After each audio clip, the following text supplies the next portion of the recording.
Amos pasal 8 hari Kamis tanggal 1 Januari 2026.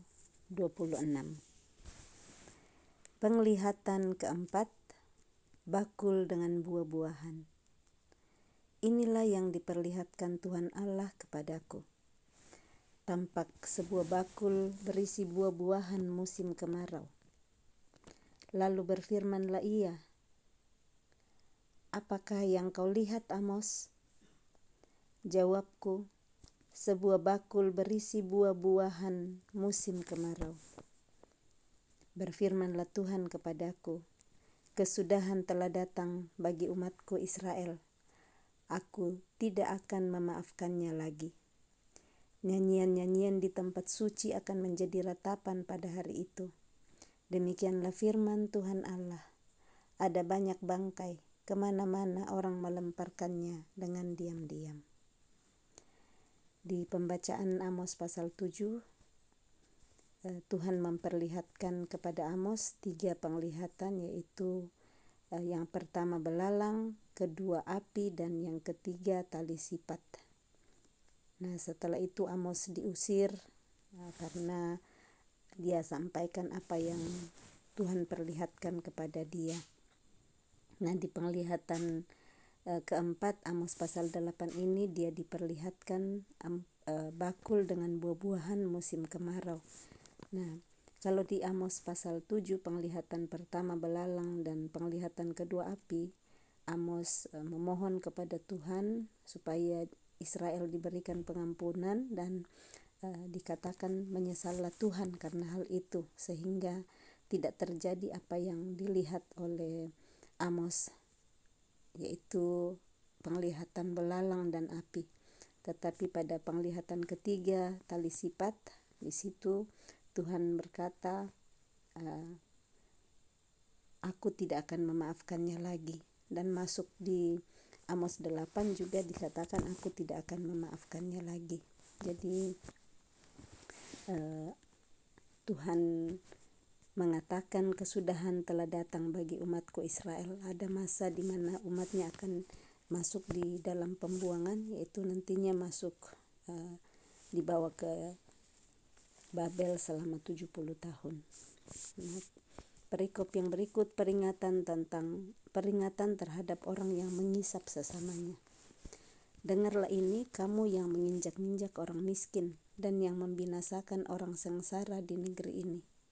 Dan berpikir, bilakah bulan baru berlalu, supaya kita boleh menjual gandum, dan bilakah hari Sabat berlalu, supaya kita boleh menawarkan terigu, dengan mengecilkan eva, membesarkan sikal, berbuat curang dengan neraca palsu, supaya kita membeli orang lemah karena uang, dan orang yang miskin karena sepasang kasut, dan menjual terigu rosokan. Tuhan telah bersumpah demi kebanggaan Yakub, bahwasanya aku tidak akan melupakan untuk seterusnya segala perbuatan mereka. Tidakkah akan gemetar bumi karena hal itu, sehingga setiap penduduknya berkabung? Tidakkah itu seluruhnya akan naik seperti sungai Nil, diombang-ambingkan dan surut seperti sungai Mesir?" Nah, ini Tuhan memperingatkan melalui Nabi Amos terhadap orang-orang yang mengisap sesamanya, yang menginjak-injak orang miskin dan membinasakan orang sengsara. Nah, Tuhan memperhatikan orang yang sengsara, memperhatikan orang yang miskin.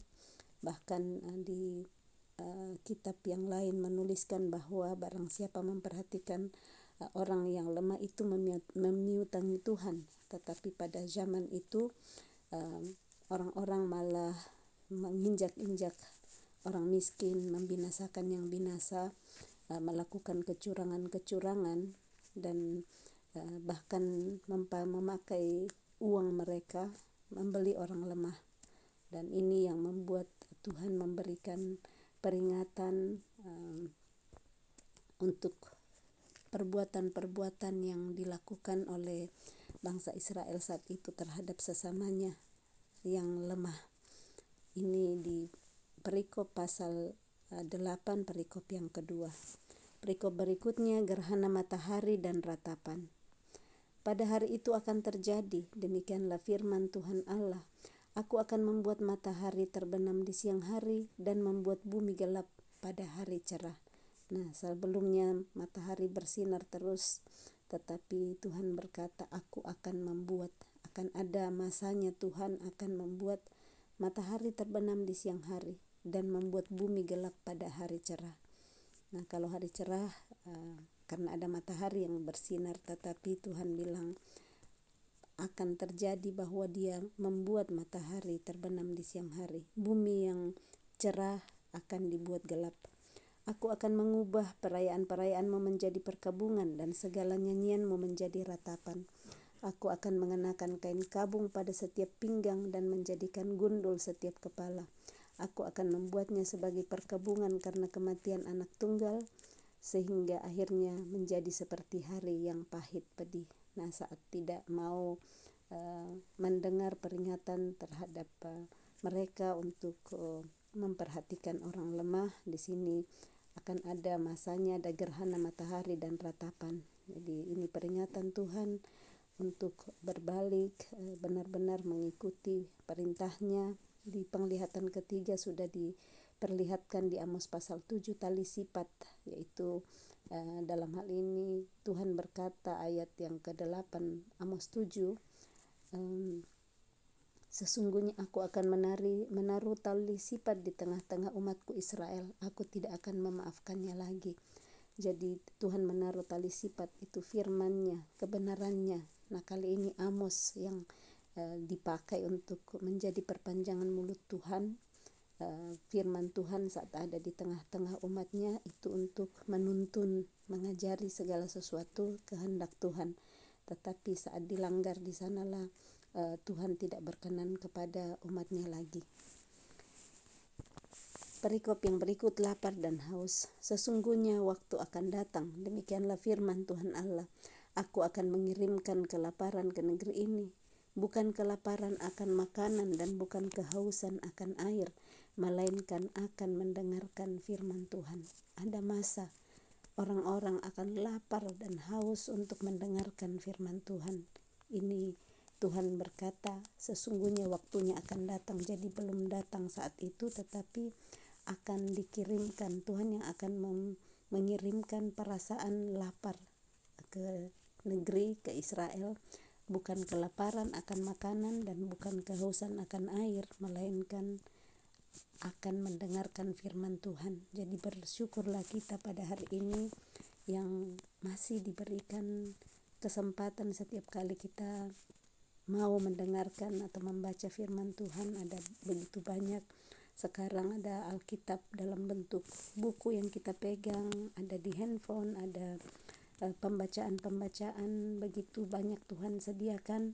Nah, baiklah kita pergunakan kesempatan itu, anugerah itu untuk betul-betul mencari Tuhan dengan segenap hati, mendengarkan firman-Nya, tidak membuang kesempatan ini.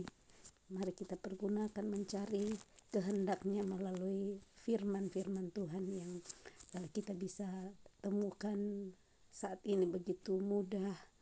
Ada di media-media, ada firman Tuhan yang kita bisa dapatkan. Setiap orang percaya pastinya punya Alkitab, dan sekarang di handphone juga semuanya ada aplikasi-aplikasi firman Tuhan yang kita bisa baca dan dengarkan dan renungkan. Dan sesudahnya yang paling utama adalah praktekkan. Ayat 12, mereka akan mengembara dari laut ke laut dan menjelajah dari utara ke timur untuk mencari firman Tuhan tetapi tidak mendapatnya. Jadi ini yang Tuhan bilang akan ada masanya. Orang lapar dan haus akan mendengarkan firman Tuhan, mengembara dari utara ke timur, dari laut ke laut, tetapi tidak mendapat. Sangat bersyukur kita ada firman Tuhan yang terus masih ada, kita bisa dapatkan sampai hari ini. Pada hari itu akan rebah lesu anak-anak darah yang cantik dan anak-anak teruna karena haus. Mereka yang bersumpah demi Asima, demi Dewi Samaria, dan yang berkata demi Allahmu yang hidup, Haidan, serta demi dewa kekasihmu yang hidup, hai Berseba, mereka akan rebah dan tidak akan bangkit-bangkit lagi. Amin. Nah, demikian pembacaan firman Tuhan untuk hari ini di tahun yang baru 1 Januari 2026, yang membukakan kebenaran kepada kita untuk bersyukur bahwa kita bisa mendapatkan kebenaran firman Tuhan, mendengarkan firman Tuhan hari ini dengan begitu mudahnya kalau kita lihat.